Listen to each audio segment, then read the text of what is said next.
You're listening to the Effective Statistician Podcast, the weekly podcast with Alexander Schacht and Benjamin Pieske, designed to help you reach your potential, lead great science, and serve patients without becoming overwhelmed by work.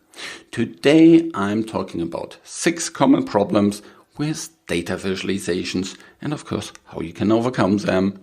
So, now some music.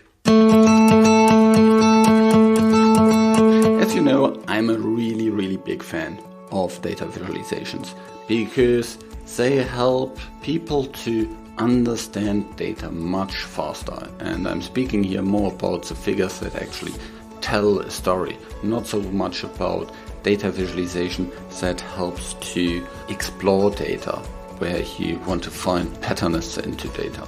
So, listen to this episode. These are the things that really I see very often across the board. By the way, there is also really good PSI special interest group about data visualization. Check that out on the PSI homepage at psiweb.org. There you can learn all about the different things around PSI, what PSI does. You doesn't need to become a PSI member to join this special interest group, but of course there's a lot of great things that are happening around PSI anyway. By the way, PSI is also helping me with this podcast. So head over to psiweb.org to learn more about PSI activities and maybe become a PSI member today. What are the big problems that I see all the time in terms of data visualization? The first is there's no data visualization at all. People just rely on a table. And the most common reason I hear for this is I don't have time for this. Now, what I hear when someone says I don't have time is actually this is not a priority for me. Now, priority depends very much on reward, expectations, and things like that. If your supervisors, if your more senior management doesn't take that as something important, then that's not rewarded. Very often people always also will think, well, as a statistician, it's not my job. That's a job done by medical writing or someone else. But really, they can do kind of the usual things like maybe a bar chart or maybe even a forest. But all the things that rely on patient level data, it will be really hard for any medical writer. And also, do you really want to leave it to the medical writers to tell the story around your data? Control that process. Work proactively. It's also very often that it's no time because the processes are very hard. If you try to follow the same processes that you have for tables, for data visualizations, of course it's hard. A table you can rather easily pre-specify and make very crisp, okay, this standard table, and we put the numbers in there. That doesn't work for very good, high-quality data visualizations. For good data visualizations, you will always need to adapt a couple of different things. Of course, you can have, let's say, your standard ones laid out, those that get somewhere in an appendix and things like that. But for something that you want to present to Wall Street, to upper management, at a conference, or in a publication, you need to have something that looks really good. And that is always based on lots of iterations and improvements. So don't use the same processes that you have for tables for data visualizations. You need to have a much higher frequency, a much higher speed of kind of getting feedback. It needs to be co-created with the audience in mind. The next problem that I very often see is that people don't take the context into account. So this is problem number 2. Whenever I run my data visualization workshops, and if you go to these, then you, in the future, then you will probably not fall into this trap, but about 95% of the statisticians fall into this trap that I have at the beginning of my workshops. So I give a data table to the participants and then ask them to visualize that. And if they need any further information, they can just ask. Rarely someone asks about things like, who is the audience? How will it be presented? What is the key story here? What is the most important part of the data that we actually want to talk about? And these are really, really important things.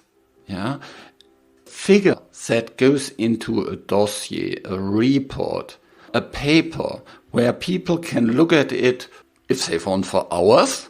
That can be much more complex, detailed, sophisticated. A figure that is shown on a slide for 30 seconds at a conference needs to be simple, super simple. You can't have kind of 3 lines of footnotes on that. It needs to be crisp and clean. Also, imagine you present that in some kind of interactive way on a smartphone, on a desktop, or at a conference on a touch screen. You need to take that into account. You can't just kind of take the same thing and copy it over. That doesn't work. But I see it all the time. Something is produced for a clinical study report and then copied and pasted over into presentations. And that only leads to someone else picking it up and correcting it manually. Look into the material that is used for promotions. Is that exactly what is in the figures, in the tables, in the manuscripts, in the CSR? Mostly not, because there are experts. The marketing people, the sales people, they want to have that really, really crisp and clean. They produce usually very good quality graphics. You can learn a lot from them. But of course, if you give it directly to them, then you can also ensure that it's done right from a statistical point of view, and you get much bigger quality, and you can also provide with patient-level figures that they actually can't work on. Question or problem number 3 is lack of testing with the target audience. So I've once had an interview with Alberto Cairo, and if you scroll back in the podcast, he's a famous data visualization guru, and the podcast with him is one of the most downloaded episodes, actually. Even he sometimes creates data visualizations that he then needs to start from scratch again after he has shown them to the audience. But of course, you only get that insight that it doesn't work well with the audience if you test it. So, and then you will see kind of all the different things that the audience expects. Let's say maybe in this specific audience, they have a specific association about what certain colors mean. Yeah, because they are associated with certain disease symptoms or with maybe certain brands that they are aware about that you may not think about. Maybe they are familiar with certain types of graphs, or they have familiarity with certain types of concepts. You may even learn whether kind of your line should go up or down. All these kind of different things. You can also test whether you can easily explain the graphics or whether they are self-explanatory. So these kind of things are really, really important. You'll get that when you test them with the audience. Next problem that I very, very often see is number 4. You start with an unclear message.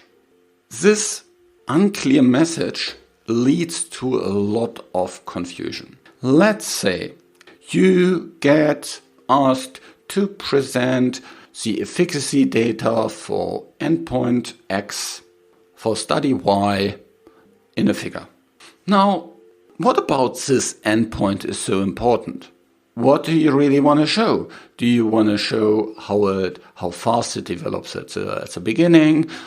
How big the difference to placebo or the active comparator are?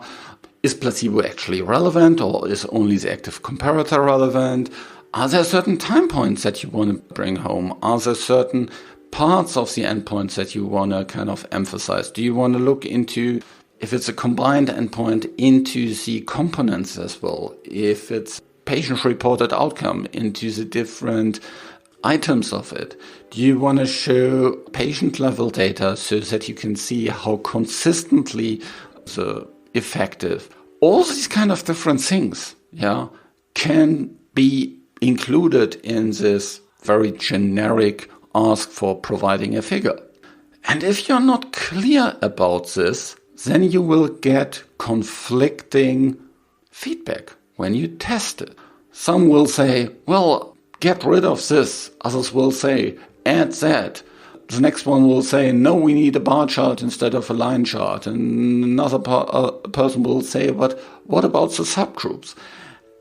If you're not clear on what exactly you want to show, what exactly kind of the title is, having a telling title is always a great start, and also helps you to get clear within the team on what you really want to show. Then you can deliver a table set or a figure that really crisply shows this message. Next problem number 5, trying to incorporate every comment. You will not get to a really good outcome if you try to please everybody. It is impossible. And also, you don't need to please everybody. You need to please those that are representative of the audience. And honestly, mostly these are non-statisticians. So if the other fellow statisticians say, oh, you need to add detail X, Y, and Z, maybe that is not the most helpful comment, because more detail is usually not what the audience needs. So think about what are the most important comments, what are the most important remarks, what is the most important feedback that helps you to get things across. Don't take into account everything, that's impossible. Try to come up with something that best helps you to convince the message and that best resonates with your target audience. Problem number 6, using templates too much. Yes, I know everybody wants to standardize things, everybody wants to make things faster, everybody wants to make things easier, and so on. But great explanatory data visualization don't follow templates. Yes, if you want to just put them into your CSR in the appendix, you can have templates and, reproduce a certain figure 200 times. But the ones that you put in your manuscript, the ones that are very front and center in posters and presentations, you can't just go with a template. Alberto Cairo, I think, once said, if you can see with which software it was created, then it's probably not done well. Because then you just used some kind of template from a software and didn't think consciously about what exactly you want to show, how exactly the figure should work. In my workshops, I start with pen and paper. And one of the reasons why I do this is then people think very intentionally about all these little things that they want to do. And they don't fall into the trap of using a template that might not be helpful for them. Maybe you wanted a specific font in there. Maybe you want to have specific colors in there. Maybe you want to have no grid lines, or you want to have grid lines, or whatsoever.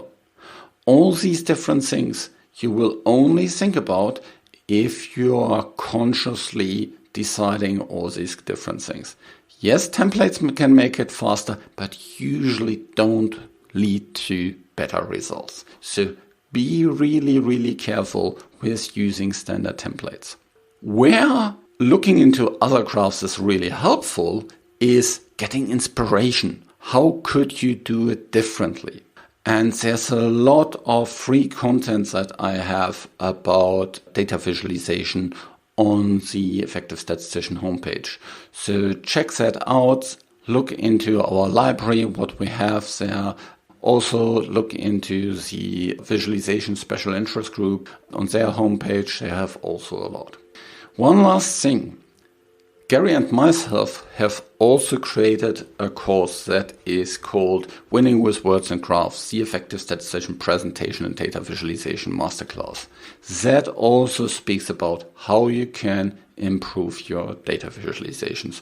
So that is another thing you can check out. And from time to time, I'm organizing these workshops that I referred to in the episode today a couple of times. If you're on my email list, then you will get announcements regarding this as well. Also follow me on LinkedIn, and best you press this little bell icon so that you get announcements as well. So check that out. Sign in for the newsletter on the Effective Statistician homepage so that you don't miss these kind of opportunities. Thanks so much. That was hopefully a really, really good episode for you of not making these 6 mistakes, which were no visualization at all. The second thing, not taking the context in terms of who are you presenting to, in which environment are you presenting, and what is the key message that you want to present. Third problem was lack of testing with the target audience. Fourth problem was having an unclear message to start the design of. Fifth, trying to incorporate every comment. And last, overusing templates. So avoid these 6 and you'll be far better than most of the other statisticians in terms of data visualization. This show was created in association with PSI. Thanks to Rain and her team at VVS who help with the show in the background, and thank you for listening. Reach your potential, lead great science, and serve patients. Just be an effective statistician.